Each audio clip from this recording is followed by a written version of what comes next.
Assalamualaikum warahmatullahi wabarakatuh. Bismillahirrahmanirrahim. Alhamdulillah rabbil alamin wa bihi nasta'inu ala umurid dunya waddin. Wal aqibatu lil muttaqin wa la udwana illa 'alal zalimin. Wassalatu wassalamu ala sayyidina wa habibina wa syafi'ina wa maulana Muhammadin الحبيب الأمين وعلى آله الطيبين الطاهرين وأصحابه غر الميامين ومن تبعهم بإحسان إلى يوم الدين. سبحانك لا علم لنا إلا ما علمتنا إنك أنت العليم الحكيم. رب اشرح لي صدري ويسر لي أمري واحلل عقدة من لساني يفقهوا قولي وسدد لساني واهدي قلبي بجاه النبي محمد صلى الله عليه وسلم wal ali wal ashabi amma ba'du. Kita lanjutkan tafsir surat Al-Kahfi. Bukalah lanjutan pengajian kita kemarin, surat Al-Kahfi ayat ke-15. Allah Subhanahu wa taala berfirman menerangkan tentang Ashabul Kahfi. Yang telah kita jelaskan sebelumnya bahwasanya Ashabul Kahfi ini di antara berita-berita ghaib masa lalu yang diceritakan oleh Allah kepada Rasulullah sallallahu alaihi wasallam. Dan di antara sebab nuzul, sebab ayat ini turun adalah orang-orang kafir Quraisy ingin menguji apakah nabi itu adalah benar-benar utusan Allah atau bukan.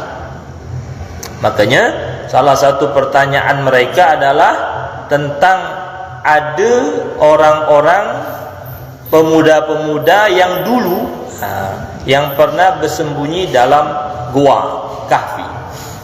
Maka Allah SWT memberikan berita itu. Nabi Muhammad dia tahu. Ini berbeda pendapat ulama terjadinya pada zaman Yahudi sebelum Nabi Isa. Kenapa? Karena orang-orang Yahudi lah ngerti cerita itu. Artinya zaman sebelum Nasrani, orang Yahudi lah ngerti itu. Kemudian yang kedua, ditanya oleh kafir Quraisy siapa dia Zulkarnain, raja yang keliling dunia dari timur ke barat, barat ke timur. Juga Allah Ta'ala memberitakan itu kepada Nabi melalui surat Kahfi ini. Yang terakhir, mereka bertanya tentang ruh. Tentang ruh. Nah, ruh ini Allah Ta'ala ceritakan panjang lebar. Dan itu pun dijelaskan di dalam surat Al-Kahfi. Nah, ini di antara sebab nuzulnya. Nah, di antara cerita itu Allah menceritakan di sini.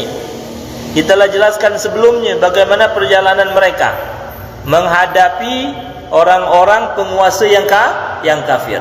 Selanjutnya kata Allah Taala, haula'i qaumun attakhadhu min dunihi alihah.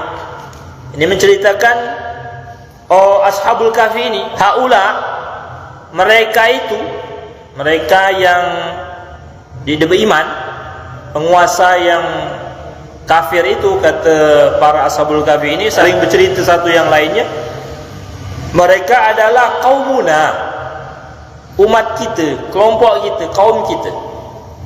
Nah, ini adalah bagian daripada kasih sayang. Walaupun dia kafir, walaupun mereka ini menentang Allah, tapi dia masih ngomong adalah qaumuna, ni kami kita.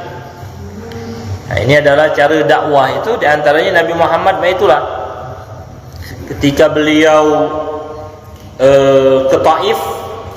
Di Taif beliau nak berdakwah, tapi ternyata di pintu kota Taif lah dilempari oleh penduduk Taif, diusir. Sehingga pengusiran ini menyebabkan beliau berdarah-darah, berlari menyendiri ke bukit, yang akibatkan diriwayatkan malaikat gunung datang supaya berdoa gunung-gunung itu ditimpakan kepada penduduk Taif. Tapi Nabi Muhammad Masya Allah sabar. Salah satu kesabarannya berdoa dengan Allah, Allahumma hdi qaumi fa innahum la ya'lamun, katanya. Juga di sini qaumuna ucapkannya adalah kaum kita, katanya, kaum kami. Katanya berdoa, mereka ini menganggap semoga ada harapan walaupun mereka ini kafir, berharap mereka kembali baik. Nah mereka kaum kita ini katanya ittakhadhu min dunihi alihah, menjadikan dari selain Allah Tuhan. Itu kekafirannya, syirik. Dia menyembah Allah, sifat daripada kaumnya tadi. Laula ya'tuna alaihim bisultanin bayyin, apakah tidak mereka mendatangkan alaihim atas kaum tadi bisultanin bayyin, dengan ilmu, dengan dalil yang jelas. Kalau mereka itu ngakui akan dia beriman dengan Allah, menentang Allah, menyekutukan Allah, cari Tuhan selain Allah, maka kita ini untuk mengalahkan mereka nak unjuk dalil pula kata. Nak unjuk cara supaya menjelaskan Tuhan kita Allah itu Esa, Tuhan kita Allah itu kuasa. Itu namanya sultanin bayyin, ada ilmu untuk menampakkan kebenaran kita. Kalau mereka salah, maka kita nak unjuk kebenaran, nak beritakan kepada mereka. Inilah ilmu artinya. Ada saatnya kita berdebat, tapi berdebat tadi nak didasari ilmu, bukannya sama-sama dia berdasar akhirnya debat kusir, selesai. Nah di sini sebutkan sultanin bayyin, nak berilmu, maka pacak jelaskan ngajema-jema yang kafir tadi, jema-jema yang menjadikan Tuhan selain Allah. Faman azlamu mimman iftara 'ala Allahi kadhiba, maka siapa yang lebih zalim dari orang-orang yang membuat-buat cerita kebohongan atas Allah. Artinya apa? Mereka itu sudah bohong katanya kepada Allah. Itu apa kebohongannya? Mereka menyekutukan Allah, menyembah Allah. Ngapa sangat bohong? Karena mereka diberikan nikmat oleh Allah, mereka diberikan nyawa oleh Allah, mereka diberikan petunjuk oleh Allah, tapi mereka tidak menyembah Allah yang menunjukkan sedadanya itu. Maka ini adalah kebohongan nyata kepada Allah, cari Tuhan selain Allah, Allah menunjuk sedadanya. Itu yang zalim paling besar. Kekufuran itu adalah kezaliman paling besar. Dosa termasuk kezaliman. Dosa itu termasuk kezaliman. Melanggar perintah Allah, maksiat termasuk kezaliman. Kenapa? Karena dia ditempatkan pada tempatnya. Seharusnya Allah Ta'ala ngajung kita sembahyang, nak ngisi waktu azan umpamanya, lah masuk waktu, nah kita gunakan untuk dia sembahyang. Artinya apa ini? Zalim. Dia meletakkan kepada kehendak Allah Ta'ala. Nikmat Allah Ta'ala ditunjukkan mata untuk menggunakan untuk beribadah, tapi digunakan untuk hal yang lain. Maka namanya zalim. Itu maksiat. Apalagi yang kafir, yang memang didengakui Allah sebagai itu Tuhan, tambah dia bersyukur kepada Allah Ta'ala. Syukur ini bukan sekedar dari mulut kita ngaku bersyahadat atau mengucap Alhamdulillah, tapi perbuatan juga itu. Semegi saja umpamanya kita tinjuk baju di kancing, ucapan kita terima kasih banyak oi, tapi baju jualan tadi dilapkah ke mana? Ke lantai, di depan dia pula itu. Kira-kira mana? Mulut kita terima kasih, tapi baju jualannya dilapkah, dijadi kepel. Lo mana perasaan dia? Lo tempelingnya gitu. Itu apanya? Artinya kita dizalim tadi. Seharusnya baju tidak dipakai malah dipelkan. Semestinya Allah Ta'ala menunjuk nikmat, tahu-tahu nikmat itu digunakan tentang yang menunjuk nikmat ini. Nah, itu namanya syukur kita lupa diri, hanya mulut Alhamdulillah tapi kelakuan tidak ada. Itulah yang disebut zalim. Yang paling zalim mimman iftara 'ala Allahi kadhiba, yang membuat-buat kebohongan atas nama Allah. Contohnya apa? Kafir tadi, mencari Tuhan atau menyembah selain Allah. Nah, itu diantara sifat kaumnya Ahlul Kahfi ini, Ashabul Kahfi ini. Oleh karenanya, wa iz'tazaltumuhum, nah, kata mereka itu ngomong, dan apabila kalian meninggalkan mereka, kaum tadi, kaum yang kafir tadi, apabila kalian tinggalkan, i'tizal ini menyendiri, artinya tinggalkan mereka secara kelompoknya, tinggalkan dusunnya, tinggalkan. Wa ma ya'buduna illallah, dan juga tinggalkan apa-apa yang mereka sembah selain Allah, dan sesembahan mereka tinggalkan dulu. Itu salah satu arahan agama kalau kita nak taubat daripada lingkungan yang dia baik. Nak tinggalkan. Dia tahu dia. Sebab kalau dia ditinggalkan, pasti akan menyebabkan kembali kepada hal pertama. Kecuali kita memang kuat niat. Tapi ini jarang pula. Selalu aja, makanya disebutkan al-bi'atu tu'athir. Lingkungan itu sangat berpengaruh. Maka di sini dianjurkan, kalau kamu meninggalkan, apabila kalian tinggalkan kelompok yang lah kafir tadi, yang mula zalim tadi, kemudian kamu tinggalkan sesembahan mereka.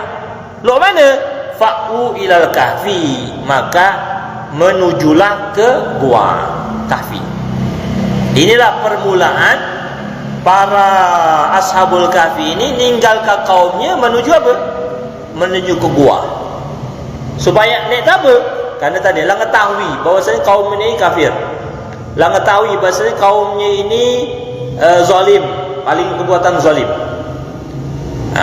Kemudian nak mendebat mereka dengan ilmu.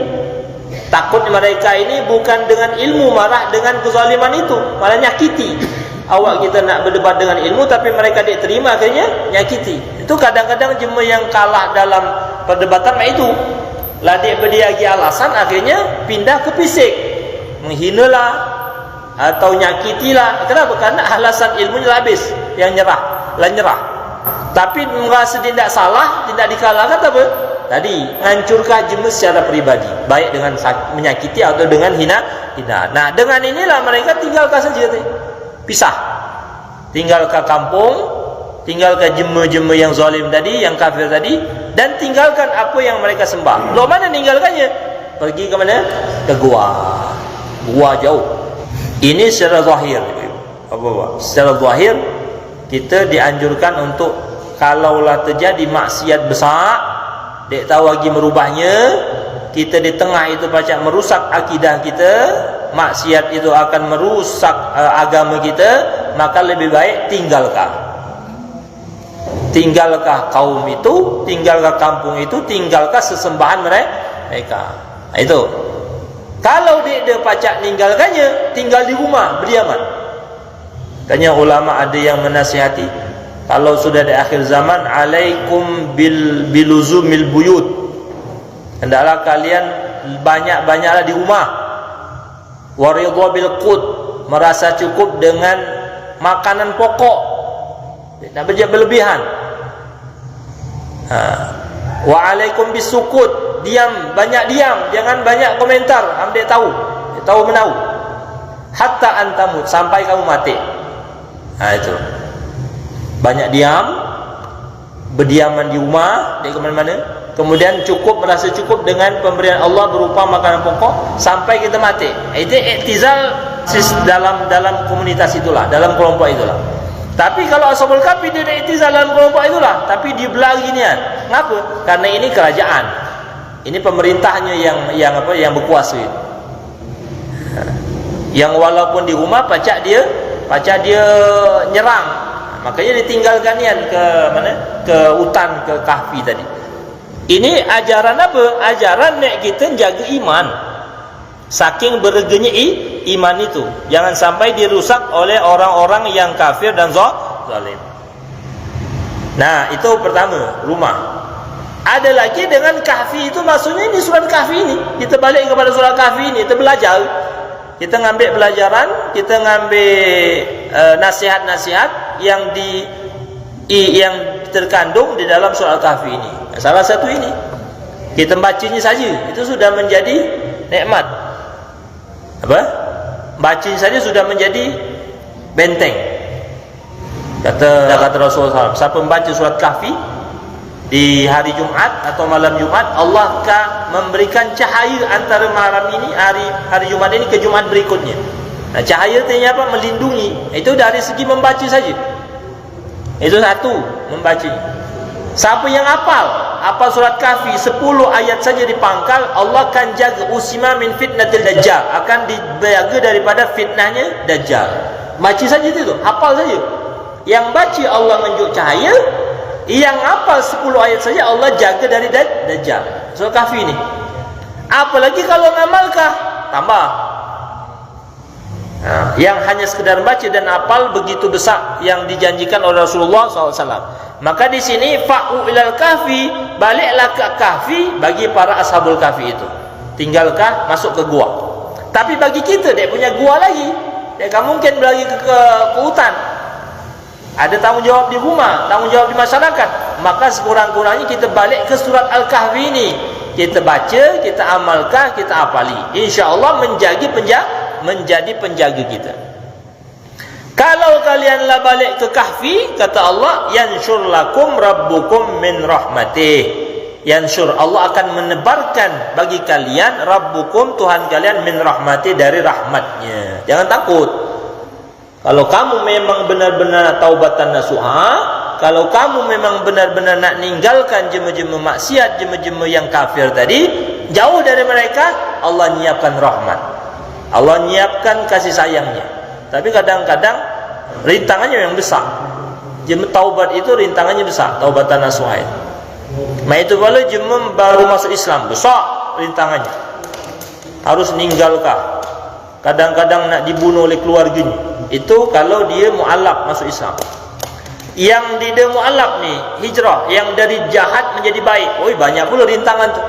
Ada omongan jemelah dan sebagainya. Tapi kalau dia kuat, yansyurlakum rabbukum min rahmati, Allah akan menebarkan bagi kalian rahmatnya. Diberikan ketenangan, diberikan kedamaian, penjagaan Allah Ta'ala. Kemudian wa yuhayyi' lakum, bukan sekedar dengan rahmatnya, wa yuhayyi' lakum, menyiapkan bagi kalian, Allah menyiapkan bagi kalian, min amrikum, dari urusan kalian, mirfaqa, sesuatu yang bermanfaat. Artinya sandaran. Tapi keperluan kamu disiapkan oleh Allah Subhanahu wa taala. Nah, ini harus didasari iman. Karena ashabul kahfi ini kan lebih iman pula. Maka ketika mereka beriman, mereka tinggalkan keluarganya, tinggalkan kaumnya, tinggalkan semua kenikmatannya, berlari ke kahfi, tapi dia yakin Allah Ta'ala akan menunjuk rahmat dan menyiapkan sandaran kehidupannya. Nah, itulah pula jemaah yang yang tadi mu'alaf, atau jemaah yang taubatan nasuha. Itu caranya. Jadi menyendiri atau menjauhi lingkungan yang tidak baik tadi. Nah, ini baru digambarkan oleh Allah. Setelah mereka masuk ke kahfi tadi, ditunjuk gambaran bagaimana rahmat Allah kepada orang-orang kahfi lah dimasuk dalam gua tadi. Itu apa? Contohnya di sini diceritakan oleh Allah. Wa tarasyamsa, dan engkau melihat matahari. Syams itu matahari. Iza tala'at, kalau dia terbit, tazawuru an kahfihim dzatal yamin, condong dari gua mereka arah sebelah kanan. Artinya matahari timbul itu di dekat negeri mereka. Di searah mereka, jaga. Dan mereka ketika masuk gua itu, mereka ngobrol-ngobrol, akhirnya ngantuk, tertidur. Nah, tertidur tadi, matahari datang, kan panas kan, buat ke mereka panas. Apalagi di tanah Arab itu. Tapi Allah Ta'ala jaga mereka. Loh, mana jaganya? Matahari dia kena meneri mereka, dicondongkan oleh Allah daripada gua itu, diarahkan ke kanan. Itu satu. Wa idza gharabat, kalau dia terbenam, artinya arah ke barat, timbul lagi. Maka yang terjadi apa? Taqriduhum zatas shimal, meninggalkan mereka ke arah kiri. Dia pula mengarah kepada mereka. Jadi ketika terbit dia dikenai mereka, ketika terbenam juga dia mengarah kepada mereka. Loh, mana itu? Itu semua adalah Allah ngajuk. Nek jaga ashabul kahfi yanglah menjaga diri daripada iman dari orang-orang kafir. Karamatan lahum, sebagai kemuliaan bagi mereka. Mereka bukan orang biasa, tapi dia memulia. Kemuliaannya itu salah satunya kuat menahan, menjaga keimanan. Wa hum fi fajwatin minhu, sedangkan mereka fi fajwah, dalam lapangan luas di dalam kahfi itu. Ruangan luas di dalam kahfi, dalam dalam gua itu. Artinya mereka tengah-tengah benar. Tapi di tengah tadi, Masya Allah, anginnya pas, mataharinya pas, dia terlalu lembab, dia terlalu kehangatan, pas tidur, akhirnya tidur nyenyak. Itu rahmat Allah Subhanahu wa taala kepada Ashabul Kahfi tadi karena menjaga iman.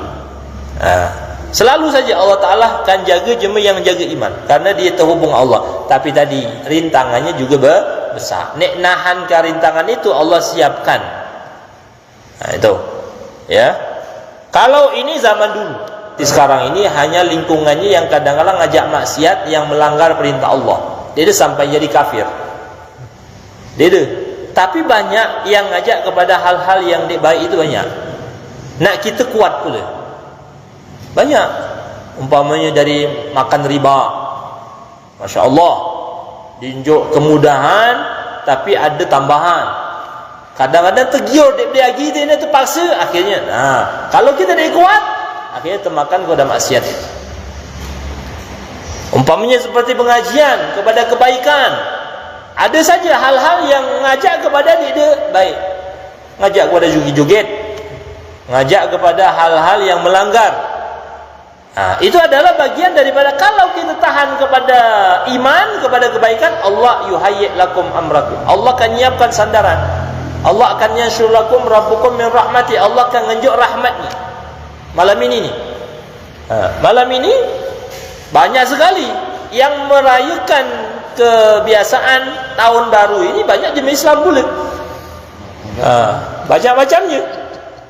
Nah ini dia sampai ngajak kepada kekufuran dia, tapi kadang-kala akibat hal-hal yang tadi mengarah kepada kemaksiatan. Tahu kita batasan kafir ngadi dia, tahu kita. Cuman karena kesempatan ini akhirnya kepada kejahatan. Belum lagi. Syukur-syukur malam ini hujan. Di rumah kali. Itu adalah apa? Ini zaman sekarang. Dia sampai kepada kekafiran secara nyata, tapi syaitan itu bermain, musuh-musuh Islam bermain kepada kemaksiatan yang kadang-kala perasaan kita baik. Jadi kadang-kala perasaan itulah yang kadang-kala kalau dia sandaran rahmat Allah Ta'ala, bimbingan Allah Ta'ala, kita terjerumus menganggap hal itu menjadi hal yang lumrah. Adat kita sebenarnya saja juga itulah. Yang adat sebenarnya yang sesuai dengan agama, kadang-kala masalah lebih banyak kepada kura, kepada nafsu, lebih kepada gengsi-gengsian, bukan lagi untuk melaksanakan adat seutuhnya. Lemaklah kepada hal-hal yang dekmak ngajema, bukan lagi dekmak dengan Allah, dekmak ngajema. Nah itu adalah musibah sebenarnya, musibah secara agama. Nak kita benar-benar menjaganya lolo Ashabul Kahfi ini. Nak ada apa? Ada kahfi. Tapi kahfi ada benteng, ada penjagaan. Penjagaan tu apa? Ini di antaranya adalah majlis taklim, guru, kiai, ulama. Tapi sayang kalau ulama, kalau kiai, kalau ustaz lah dia pedulikan, ketika dia ajak kebaikan tentang apa macam mana khabar. Ini adalah salah satu sebab yang menakutkan yang diingatkan oleh Allah dalam peristiwa Ashabul Kahfi ini. Maka akhirnya Ashabul Kahfi meninggalkan sama sekali. Kemuliaan mereka Allah Ta'ala jaga mereka daripada matahari tadi. Diberikan penjagaan dalam Ashabul Kahfi. Jadi ini penguatnya kita. Penguatnya kita ketika kita benar-benar bertaubat, ketika kita benar-benar menjaga kepada keimanan, taatan kepada Allah, pasti akan ada rintangan. Tapi kita kuatkan, Allah akan nyiapkan rahmatnya, Allah akan nyiapkan sandarannya. Kekuatlah Allah daripada kekuatan syaitan. Cuman ujian memang besar, nak jaga benar-benar ujian itu. Oleh kerana Allah akhiri, dzalika min ayatillah. Itu semua adalah di antara tanda kekuasaan Allah. Dia kan ada, dia baca. Kalau kita fikirkan logika, dia kan ada. Matahari dia tahu. Kalau lah masuk ya kena. Dia tahu dia condong-condong kan. Kalau memanglah tenggelam dia aras itu ya aras itu. Tapi khusus di Ashabul Kahfi ini dia baca dirubah oleh Allah demi menjaga. Ada dalam riwayat lain ada setelah mereka tidur lama ini lah berganti kekuasaan, lah ganti penguasa. Penguasanya bukan lagi yang kafir, bukan lagi yang zalim. Karena kan 300 tahun lama. Maka mereka lewat di situ, mereka lihat, ada jam tidur di sini kata. Tapi lah lama tidurnya ni. Akhirnya mereka buat seperti penjagaan situ. Penjagaan luluk benteng itu, menjaganya, ditutupnya. Supaya jangan mata, padahal walaupun tanpa penjagaan Allah yang jaganya. Tapi mereka lah beriman, penguasa berikutnya lah beriman, kasihan kepada Nabi bikin benteng itu. Nah, itu semua adalah kekuasaan Allah. Karena kemuliaan jemaah yang menjaga iman. Menjaga imannya.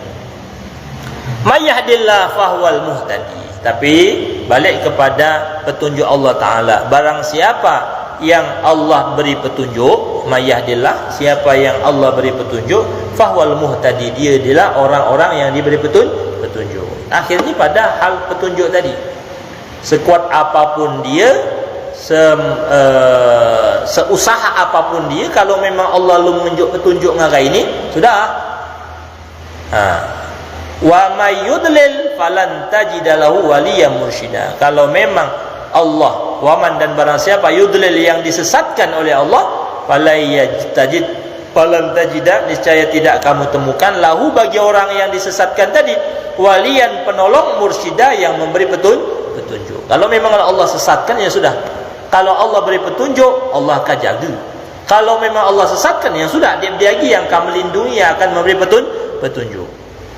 Nah, kita ini diperintahkan untuk mencari hidayat ini. Kita diperintahkan untuk mencari pembimbingan ini. Kita lah boleh, keimanan ini adalah nilai yang paling besar. Nah, iman yang nilai paling besar nak jaga ni, supaya jangan luntur, supaya jangan jauh, supaya jangan hancur. Bukan yang kita saja, ni keluarga kita, ni orang-orang terdekat kita, orang-orang menjadi tanggungjawab kita. Nah, itu adalah bagian daripada cerita Ashabul Kahfi, mengingatkan kita perjuangan orang-orang menjaga iman. Nah, kalau kita mampu menjaga iman ini, kita termasuk orang-orang yang diberi petunjuk oleh Allah Subhanahu wa Ta'ala. Jalan-jalan petunjuk itu terus kita lakukan dengan berzikir, dengan beramal, dengan berkancing ngaji majlis soleh, dengan hadir majlis taklim, hadir pengajian, hadir solat berjamaah. Itu jalan-jalan petunjuk. Allah akan jaga itu. Kalau di demai itu, maka kekuatan syaitan lebih mendominan. Sangat jelas sekali orang-orang yang berbuat maksiat itu, bukannya mereka itu kadang-kala bukan karena mereka ingin maksiat, tapi dia yang nuntun. Karena sesama mereka sekancingan nggak sama-sama maksiat. Kalau mereka lah mengetahui ada yang nuntun atau ada yang ngajaknya, kadang-kadang cepat berubahnya. Malah orang-orang yang punya ilmu dasar, mereka malah dindak. Itu kadang-kadang bahasa sombong. Yang kosongan dia ni. Nah, maksiat itulah. Secara ilmu agama memang dia berdiri. Tahu-tahu ada je menemukannya, ngajaknya, langsung balik dia. Kenapa? Karena memang lah dapat hidayat, lah dapat petunjuk. Tapi ada je punya ilmu, cuma belum diamalkan, masih jauh dia. Ketika dia ajak, dia tidak ngapa? Macam aku kata dia apa? Susah. Makanya apa?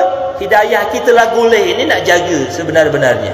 Supaya apa? Supaya tadi muhtad, orang beri petunjuk. Kalau dia ada, Allah akan sesatkan. Nauzubillah min zalik. Kekuatan syaitan akan selalu lebih dominan kalau kita dia berdiri kekuatan zikir kepada Allah, penjagaan kepada Allah Subhanahu wa Ta'ala. Semoga dengan surat Kahfi ini, ayat Quran ini, pengajian kita ini, Allah memberikan hidayat kita selalu menjaga iman kita, termasuk kepada keluarga, termasuk kepada masyarakat kita semua. Amin ya rabbal alamin. Diakhiri dengan petunjuk dan kesesatan.